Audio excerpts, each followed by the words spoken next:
Hello mga Kanoypi! For today's video ay magluluto tayo ng napakasarap na pork liempo recipe na siguradong mapapakanin ka sa sobrang sarap. At siguradong taob na naman ang isang kalderong kanin nito. Welcome guys sa Kain Noypi! Sa isang lutuan ilagay natin ang pork liempo. Lagyan natin ito ng bawang. Siyempre, kung may bawang, may sibuyas. Lagyan din natin ito ng ground black pepper. Maglalagay rin tayo ng banana ketchup, soy sauce, calamansi juice,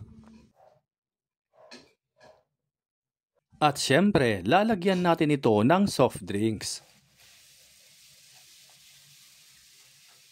Haluin natin ito ng maigi hanggang maging well combined ang lahat ng mga sangkap. Takpan at i-marinate natin for at least 30 minutes o 1 hour. Kapag ito ay na-marinate na, isalang na natin sa kalan at hintayin kumulo. At kapag ito ay kumulo na, ilagay na natin ang margarine o butter. Paki-comment naman mga Kanoypi saang lugar kayo nanonood para alam namin kung saang lugar nakaabot ang video na ito. Pagkatapos nating haluin, lagyan natin ito ng sapat na tubig para mapalambot ang liempo. Takpan at lutuin sa katamtamang apoy. Kapag nag-reduce na ng kaunti ang kanyang sabaw, taste and adjust.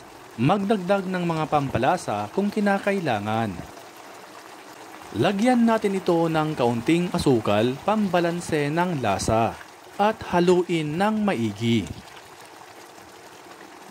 Takpan ulit natin at ipagpatuloy ang pagluto. Bago tuluyang maluto, lagyan natin ito ng siling labuyo. Mas maanghang, mas masarap. Takpan at lutuin pa natin for a few seconds only. At finally, luto na ang ating napakasarap na pork liempo recipe na siguradong taob na naman ang isang kalderong kanin nito. At siguradong uulit-ulitin mo sa sobrang sarap. By the way, shoutout nga pala sa lahat ng ating avid followers and viewers worldwide, lalo na kay Joanna Aurinto from Camarines Sur, Elizabeth Torres from Mindanao, at Reden Dizon from California. At kung natakam ka sa video na ito, itag at ishare mo na ito sa lahat ng friends at family mo.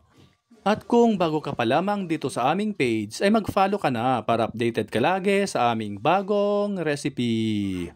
Hanggang sa muli, kain na mga Kanoypi!